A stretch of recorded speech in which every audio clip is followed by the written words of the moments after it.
Hey everyone, Steven here, and today I'm reviewing the Pixio PXC277 Advanced monitor. I did my unboxing and first impressions video about a month ago now, and I'm happy to say that my initial thoughts on this monitor haven't changed over time, as this is an incredible monitor with a price point that makes it the best monitor under $250 I've used to date. Before I continue though, let's get into the specs. The PXC277 monitor is a 27-inch 1500R curved 1440p VA panel monitor with a 165Hz refresh rate and a 1 millisecond gray-to-gray response time. This has a 4000:1 contrast ratio, a max brightness of 320 nits, and covers 124% of the sRGB color gamut, 91.07% of the DCI P3 color gamut, and 94.78% of the Adobe RGB color gamut. This has 16.7 million display colors and has HDR, but with the lower nits and colors, this would end up being what I would consider fake HDR. This is VESA compatible with a 100mm by 100mm pattern. The monitor weighs 10.05 pounds with the stand.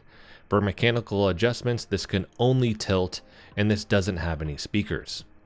For inputs, this doesn't have the latest and greatest, but it doesn't have all of the specs needed to utilize those newer inputs, so there's not an issue here. You have two DP 1.2, one HDMI 2.0, a USB service input to update firmware, and a headphone jack. Inside of the box, you will find the monitor, stand, DisplayPort cable, power cable, and user manual. The list price of this monitor on Amazon is $239.99 with a $20 off coupon right now, making this an incredible deal. Now that I've covered these specs, let's get into the panel settings. The menu button is a single button on the back of the right hand side, which I personally prefer to the multiple ones that you can find on other monitors. Now I won't cover everything in depth here, but I do want to just run through everything and then highlight certain areas of this. The first tab is the display tab, which has your presets that includes standard, user, movie, photo, RTS, FPS 1, and FPS 2. There isn't a big difference between all of these presets here, and you lose the ability to adjust the brightness, contrast, and black equalizer with any of the presets except for user. Luckily, this monitor looks really good out of the box, and you won't need to adjust much here unless you really want to. With that being said, I've been using the user preset with the brightness at 90 and the contrast and black equalizer set to 50. I've also left sharpness alone at 50. After that, you have the color tab, which has color temperature. This has 5 options: normal, cool, warm, sRGB, and user. Normal leans a little too red for me, so I've had this on user with no adjustments. This seems like the best overall temperature to me. After that, you have gamma, hue, saturation, and low blue light. I've not adjusted any of these, as again, this monitor looks great out of the box. Next is the gaming setup tab. This has FreeSync Premium, which I've had turned on for all the footage in this review. Overdrive has off, low, middle, and high. Turning this off turns FreeSync Premium Pro off. On low, there is more yellow trailing when running the UFO test. With high, there is more blue trailing. And with the middle, it seems like the perfect sweet spot with minimal ghosting overall and then no color trailing. Now, I don't have the trail pursuit camera to show this in better detail with video, but these images should provide a good idea of what this will look like in person. After that, you have game assist with timer, crosshair, and FPS counter, which I wish all monitors had the FPS counter option on there. I just like this feature. After that is HDR, which this doesn't have the nits needed for true HDR, and it lacks full array local dimming. So although it's here, I don't think most people are going to use it outside of maybe with consoles. Dynamic contrast ratio is after that, and this will dim the monitor overall depending on what's on screen, and I don't personally like it very much because it does it to the whole monitor. Last is the motion picture response time, and this will dim the monitor a lot. And the improvement to response time here is always lost on me, as ghosting seems to increase dramatically when used in a mode like this, or the extreme motion blur reduction mode, as it would be called on some other monitors. The monitor already has a really good response time, so making it worse while also dimming the monitor doesn't make sense to me. After that, you have the Input tab, the System Setup tab, and then the User Data tab. The User Data tab will allow you to store up to 3 profiles, which I really like. So now let's move on to what I like about this monitor, and I'm going to do this a little bit different. This is kind of off the cuff because I started to write this review out, and as I'm writing it, it just kept coming back around to, at this price point, if I start looking at things like the HDR isn't true HDR, it doesn't have the local dimming, these are all things that I would expect out of a monitor that is like double or triple the price. It's not something that I'm expecting out of this monitor. So even as I was writing like my gray area section, I was like, this just doesn't make sense. It doesn't feel right. The price point here, and then what you get in terms of the picture quality and performance, to me is what makes it the best, for lack of a better word, budget monitor that you can find. I think this monitor is incredible. Like, I haven't seen a monitor at this price point with this type of performance, period. It looks really good. Maybe they're out there, I just haven't seen them yet. And this is going to get compared to the Samsung G5. I talked about that in the first impressions video. I would take this over the G5 personally, because I think it looks better out of the box, and it still has a lot of the things that I would want. It has a faster response time than that monitor. That monitor has more ghosting, but in terms of, it does have the curve to it, it does have the tilt on the stand. The only major difference that I see with that monitor is that it has a 1000R curve. So if you need a 1000R curve, then go with that monitor. If you don't, save $100 and then go ahead and get this one, right? Now it depends on the model. I say $100. It depends on the size, because this comes in a 27-inch and a 32-inch for the Pixio here, and so does the Samsung G5, with there being a subtle price difference there. So you could probably save about 50 to 80, depending on which one you're actually going to get. But regardless, you're gonna save money. And I think the picture quality and the performance is better on this thing. And that's really what matters most, outside of the 1000R curve, like I said, if you really do need that. But this still has a 1500R curve, and personally, I really like it. I've been playing on flat panel monitors for the various reviews that I've been doing lately. Going back to a curved monitor, I think this looks great. I really do like the curve. It's something that I didn't realize I missed as much as I do. And so curve here looks great. Again, picture quality, response times, top notch. The HDR being fake HDR in a sense.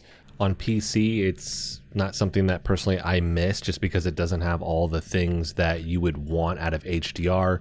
You don't have the nits to support like a really good HDR experience, and then this doesn't have a ton of local dimming zones. It's not full array local dimming, so it's not something that if you need HDR, this is the monitor to get.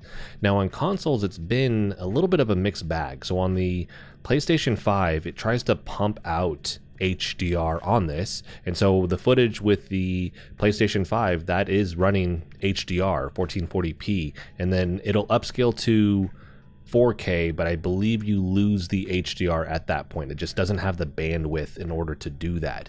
Looking at the Xbox here, you can do 1440p at 120 Hertz with this. If you change it over to 4K, you drop the refresh rate down to 60. Again, you're looking at a bandwidth limitation because of the HDMI ports here.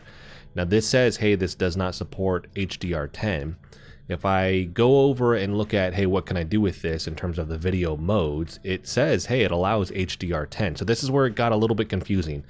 For video fidelity and overscan, I'm actually running this at 10 bits. That is HDR. So I'm not quite sure what's going on with the Xbox here. It didn't show up in the settings for the games though, so it may be something going on with the Xbox. Regardless though, I think all the games look great. So if it's doing HDR, cool. If it's not, it still looks great. It's just a subtle difference between those two. If I lined them up, I think most people wouldn't even be able to notice if HDR was on or off when it came to the different games that you could utilize that with. And for me, I've been running 1440p 120Hz on the Xbox, and it's looked great. I think it looks great, and if we can get HDR on the PlayStation 5, that looks good also. So regardless, like I said, the picture quality here for consoles is going to look really good, and the fact that you can do the 120Hz mode on the PlayStation 5 or the Xbox Series X is nice. Just keep in mind it's going to be limited to 1440p for that. Now I did showcase the presets and then the color temperature. The presets, I mentioned it when I was covering that. There's not a huge amount of variety that you see between those presets, but overall the monitor regardless looks good with any of those presets. There's subtle adjustments to the contrast and the brightness with that, but there's not like this massive change that you notice with any of those that you would on some higher end monitors. The color, you do notice it in terms of the color temperature. You do notice those changes a little bit more. So you can adjust this a little bit, but it doesn't have this massive spectrum of adjustments that you can do if you're comparing this monitor to other monitors that are, again, triple the price. And some of those monitors, by the way, they have more adjustments in terms of panel settings, but in terms of response time, they may not be as fast as this with the 1 millisecond gray to gray response time. Some of those are still the 1 millisecond motion picture response time, so you do end up seeing far more ghosting on those monitors, where this is it's just crisp and sharp. And I think that the response time here is such a big selling factor for it, because that's really what you want. You want something that has good performance, and this fits that bill. Now the gray area stuff that I would normally include, that I would want out of, again, a higher priced monitor, would be things like adjustments with the stand. This doesn't have any adjustments to the stand, but you can pair this with their monitor arm, which I've kind of sprinkled footage of this monitor on that arm throughout the whole review. I've done a review for that as well, and that is a very good monitor arm. Not only does it hold extremely heavy monitors, but it has all the adjustments that you would ever need with it. So that could be an option for you. It does cost $100, so you're looking at stacking another price on top of this monitor. But with that, it's not something that you have to do. But again, you're missing those adjustments to the swivel, the pivot, rotation, things like that with this monitor that you would want or expect out of a higher priced monitor. So that's not here. There's no USB expansion on this. I always like that just because I use most of the ones on my tower. So the more USB ports I can get, the better. This doesn't have that. If you want any RGB lighting on this, this doesn't have that. So no speakers. There's just things that are missing from this. But again, as I was writing this, I was like, that's stuff that I expect out of a monitor there that is, again, triple the price. It's not something I'm expecting out of this monitor. The Samsung G5 doesn't have any of those things, right? Super popular monitor. It doesn't have any of those things. So to expect that here at this price point, it just doesn't make any sense. I'm going to keep coming back around to it. Now this is actually what I'm going to finish with. The picture quality and performance that you're getting out of this monitor is something that you would see on a monitor that is triple the price. And because of that, this just takes the top slot for me as best budget or under $300 or technically under $250 that I've used personally. And it's bumped now the Samsung G5 from that top spot down.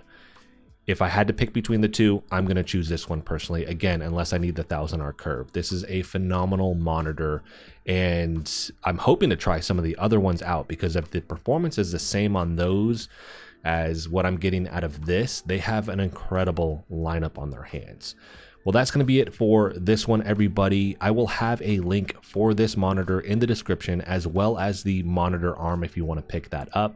If you have any questions about this, let me know in the comment section, because this was more, again, just off the cuff here. But if there's anything highly specific that I can answer for you, I will do that for you there. If you guys like the video, hit the like button for me, as it helps the channel out. If you want to continue to follow along with all my content, hit the subscribe button for me. And as always, thanks so much for watching, and I'll see you in the next video.